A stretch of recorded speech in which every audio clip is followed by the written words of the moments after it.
Okay, welcome pong muli dito sa ating munting YouTube channel at ito ang inyong Pinoy Firearms Instructor na Gunsmith din naman.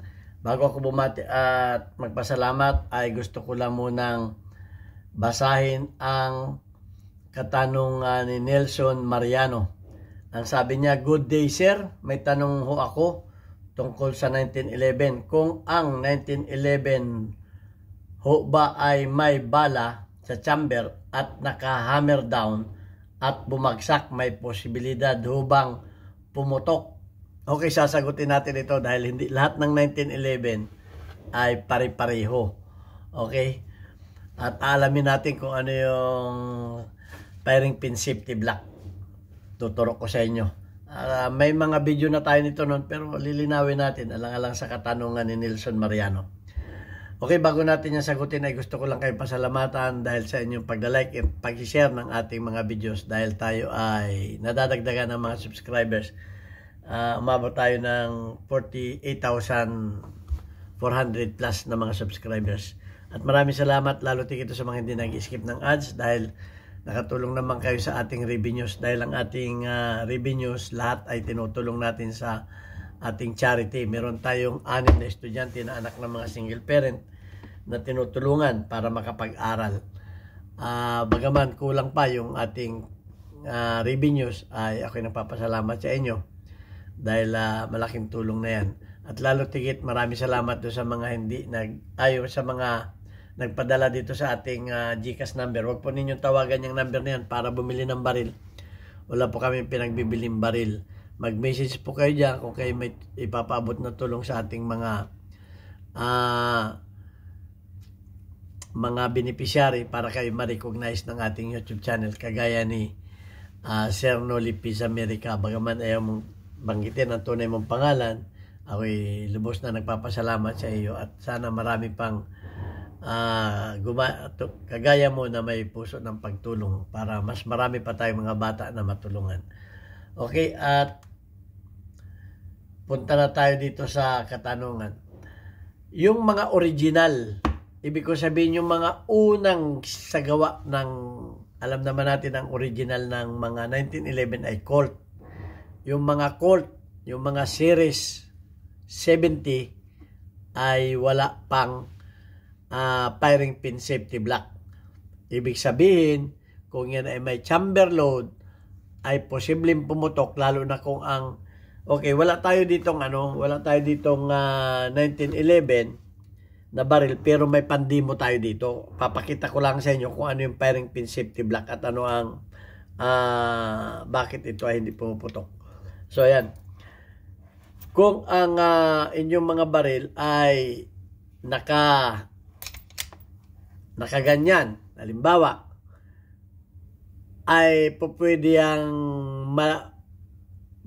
dahil sa shock ay pwedeng, lalo na kung ang unang tumama itong hammer, pwede ang pumutok dahil sa shock. Ito ay kaya yung mga naunang 1911 na mga Colt Series 70 ay walang firing pin safety block. At kahit yung ibang mga modern ngayon ay walang firing pin safety block.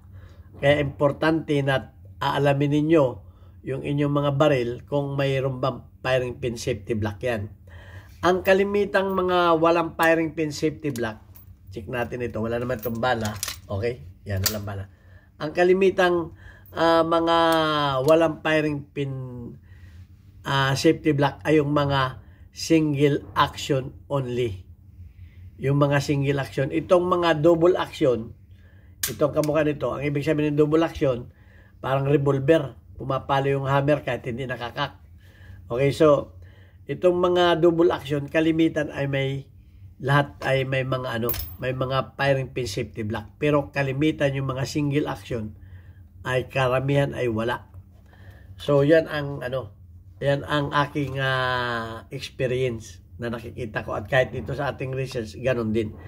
So yung mga series, kung ang mga baril ninyo ay series kung ang mga baril ninyong 1911 mga Colt ay series 70, yan ay yung mga A1, yung mga M1911 A1, kalimitan yan ay walang wala yan, yung mga original, wala yang firing pin safety block.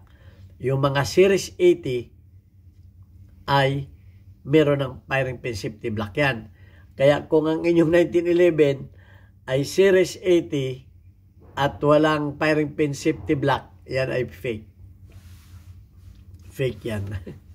Okay. Ay ngayon, saan ninyo makikita yung sa mga Colt, ipapakita ko na lang sa thumbnails. Makikita ninyo sa thumbnails kung saan makikita ang firing pin safety block na niya sa picture. Ang firing pin safety block ay makikita ninyo dito. Ito yun, oh. Yun. Ito yun. Yan, oh. Yun. At mas maganda tanggalin na natin para mas maliwanag pag ay, tama pala yun. Tanggalin na natin itong slide. Medyo matigas ang spring itong 40. Ito siya, oh. Sa mga 1911, makikita rin ninyo siya dito. Ang 1911, kung hindi ako nagkakabalay, dito sa kabila. Ito siya, oh. Yan. Pag kinalabit ninyo, ito, papakita ko sa inyo. Ito yung nagpapa-activate sa kanya. Ito, tumataas ito. Ito, tumataas ito. Yun, oh. Sa mga 1911, may ganyan din yun. Tumataas yun, oh. Kaya, hindi yan puputok kung hindi naka-trigger, kung hindi naka-press ang trigger. Ayan. Itutulak niya ito. Itutulak niya ito. Pataas ito.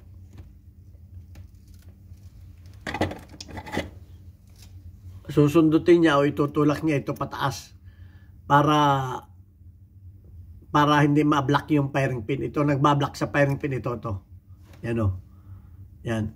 Kasi pag yan ay hindi nakapress yung kahit itulak mo itong firing pin, hindi lalabas. Hindi lalabas yan, oh. Tingnan ninyo yung firing pin dito. Kahit itulak ko dito, hindi lalabas yan. Pero pag yung safety block nito itinulak ko, ayan, tutulak ko ng kamay, ha. Ayan, oh. Ayun, makikita ninyo, lumalabas siya. Medyo lang eh.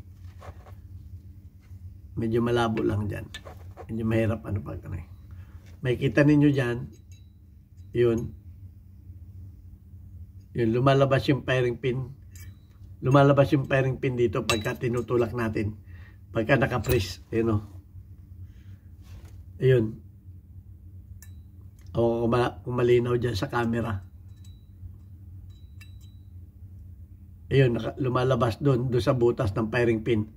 Pero kung hindi kasi naka yung kamay ko. Pero pag yan ay hindi hindi lalabas yung firing pin. Hindi magpo-forward yung firing pin. So yan ang firing pin safety block.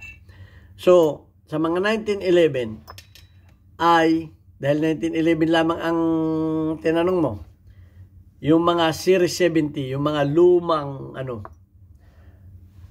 ay walang firing pin safety block. Okay? So, tingnan natin sa research natin para mas malinaw. Tingnan natin, sabi dito, the original Colt 1911 and 1911 A1 models do not have firing pin safety block, which is features later Series 80 Colt. Yan, sa mga Colt yan. Dahil ang tanong mo ay instead, they rely on a strong firing pin spring. Lang nila, pinatigas lang nila yung mga firing pin spring para mahirap mag-forward, para kontra sa shock. A spring combination of the grip and thumb safety to prevent accidental discharge. O yun lang.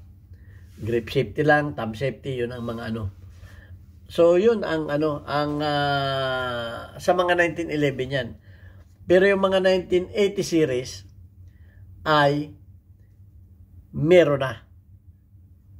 Ang ayaw lamang ng mga shooter sa 1980 series at doon sa may mga mapapansin ninyo, ayaw ng mga shooter na may firing pin safety block. Bakit? Yan ay nakakadagdag sa tigas ng trigger. Nakakadagdag yan sa tigas ng trigger. Medyo titigas yung trigger kasi nga itutulak pa niya to itutulak pa nung trigger pa rin na magdadala ng pagtulak dito may spring din ito.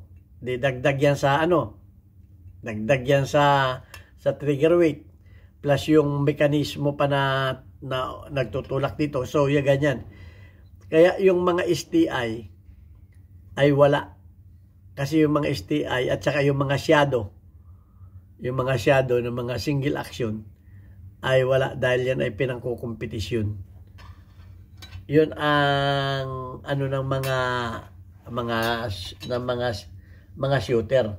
Mas bumibigat ang trigger. Kaya yung iba ayaw naman yan. Pero napakaganda naman ito na mga pang carry.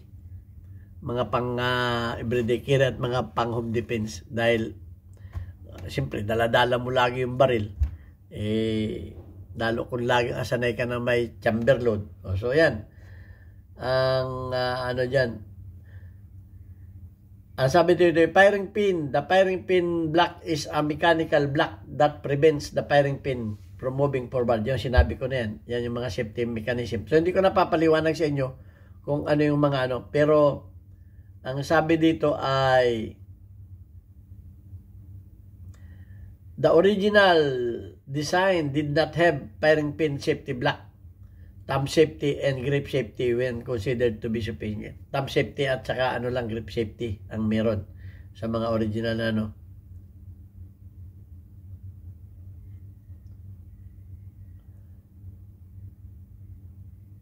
So yun ang ang mga katangian ng mga firing pin safety block. So tinatanong mo, kaya kung kayo ay mayroong baril, tingnan ninyo ang slide dito sa ilalim kung may ganyan. Kung walang ganyan, at yan ay ay di wala yung firing pin safety block. Ingatan ninyo. So tingnan natin yung yung mga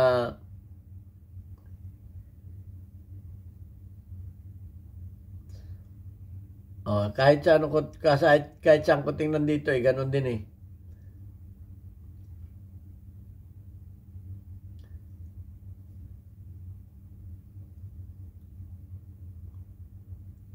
Series, yung mga Kimber model come equipped with the Kimber Series 2 safety.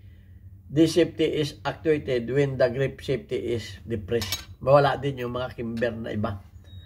So, yan. At may nakita ko din sa mga research, yung yung mga STI at saka yung Shadow 2, wala din yan. So, yun ang mga dyan. Kaya titingnan ninyo kung yung inyong mga baril ay may